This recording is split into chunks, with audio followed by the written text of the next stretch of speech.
வணக்கம் தமிழ் நண்பர்களே, தமிழ் சபக இந்த வீடியோவுக்கு உங்களை வரவேற்கிறேன்.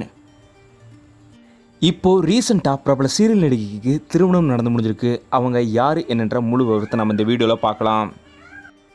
ஜீ தமிழில் கரண்ட்டாக வீரா சீரியலில் கண்மணின்ற கதாபாத்திரத்தில் முக்கியமான ரோலில் நடிக்கிறவங்க தான் சுபிக்ஷா அவங்க. ஆல்ரெடி சுபிக்ஷா அவங்க ஜீ தமிழ்லேயே நீதானே என் பொண்ணு வசந்தம், ரஜினி போன்ற சீரியல்கள்லையும் நல்லாவே நடிச்சிருக்காங்க. இவங்களுக்கு தான் இன்றைக்கி திருமணம் நடந்திருக்கு. சுபிக்ஷா அவங்களுக்கு மானஸ்ன்ற பிரபல டான்ஸ் மாஸ்டரோட திருமணம் நடந்தது.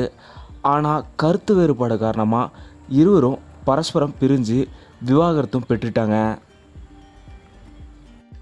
இந்த நிலையில் இன்றைக்கி கேரளாவில் ரொம்பவும் கிராண்டாக பெற்றோர்களோட சம்மதத்தோட அவினாஷ்ன்றவங்களோட இப்போது சுபிக்ஷா அவங்களுக்கு திருமணம் நடந்து முடிஞ்சிருக்கு. வீரா சீரியல் டீம் உட்பட பல பிரபலங்களுமே இப்போது சுபிக்ஷா மற்றும் அவினாஷ் இருவங்களுக்குமே தங்களோட வாழ்த்துக்களை சொல்லிட்டு வராங்க. தமிழ் சார்பாக நாங்களும் எங்களோட மனப்பூர்வமான திருமண வாழ்த்துக்களை சொல்லிக்கிறோம். இந்த வீடியோ உங்களுக்கு பிடிச்சிருந்தா லைக் பண்ணுங்கள், கமெண்ட் பண்ணுங்கள், ஷேர் பண்ணுங்கள். தமிழ் சேனல் நீங்கள் சப்ஸ்கிரைப் பண்ணலன்னா சப்ஸ்கிரைப் பண்ணிடுங்க. மறக்காம பக்கத்தில் இருக்க பெல் ஐக்கானை கிளிக் பண்ணிடுங்க.